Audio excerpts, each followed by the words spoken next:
சிவாய நம. அனைத்து அடியார் பெருமக்களுக்கும் வணக்கம். இந்த வாக்கு உரையானது கடந்த 21/12/2025 அன்று இலங்கை கொட்டாசேனையில் நடந்த சிவபுராண கூட்டுப் பிரார்த்தனையில் அகத்தியர் பெருமானால் உரைக்கப்பட்டது. வாருங்கள், வாக்கின் உரைக்குள் செல்வோம்.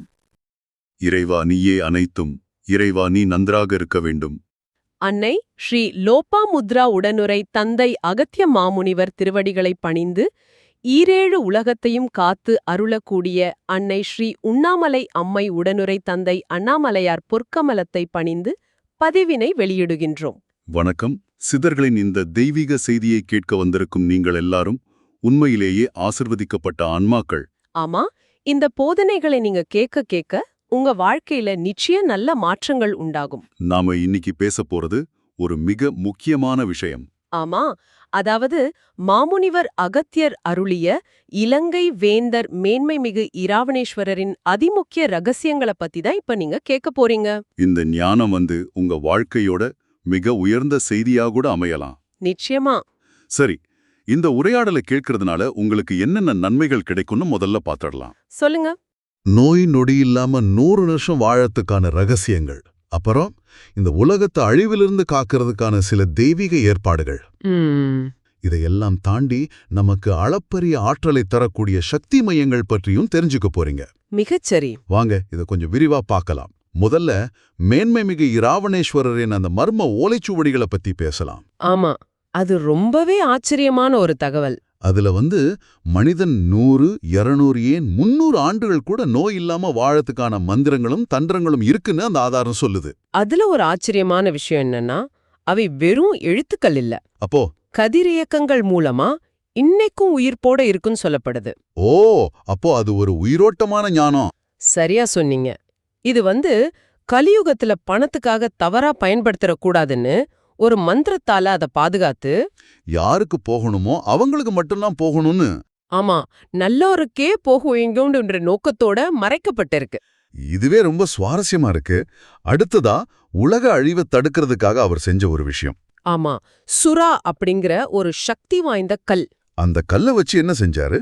தன்னோட பறக்கும் திறமைய பயன்படுத்தி அந்த சுறாக்கல்லோட துண்டுகளை உலகின் பல பகுதிகள்ல நட்டு அங்கெல்லாம் சிவாலயங்களை உருவாக்கியிருக்கார். ஓ, அப்போ அந்த ஆலயங்கள்ல இருக்கிற லிங்கங்கள்? ஆமா, அந்த லிங்கங்கள் தான் இன்னைக்கு நாம சுயம்பு லிங்கங்களா வழிபடுறோம். சுயம்பு லிங்கங்கள்னா தானாக தோன்றியவை. மிகச்சரி. அந்த லிங்கங்கள்ல எல்லாம் வல்ல பெருமான் சிவபெருமானே நிரந்தரமா இருந்து அருள் பாலிக்கணும்னு தவம் செஞ்சு வரம் வாங்கியிருக்கார் இராவணேஸ்வரர்.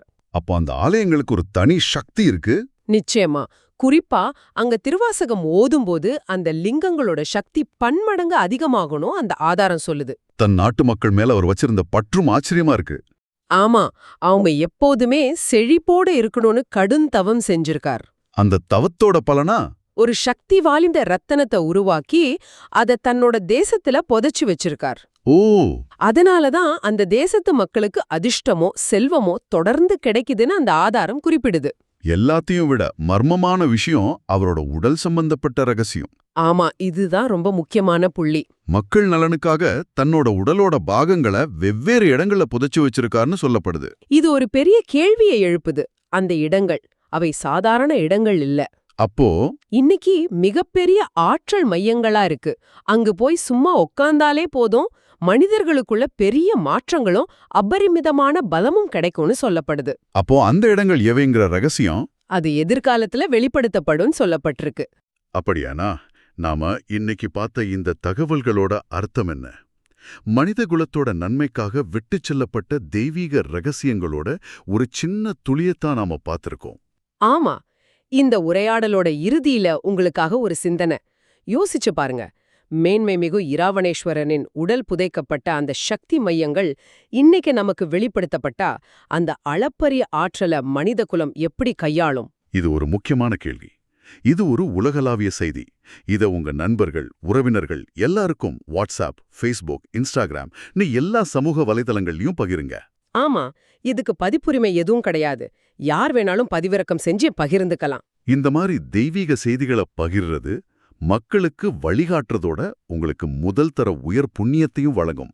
சித்தர்களோட இந்த அருள் வாக்க இவ்வளவு பொறுமையா கேட்ட உங்களுக்கு எங்க மனமார்ந்த நன்றி. ஓம் அன்னை ஸ்ரீ லோபாமுத்ரா உடனுரை தந்தை அகத்திய மாமுனிவர் திருவடிகளில் சமர்ப்பணம். சர்வம் சிவார்ப்பணம்.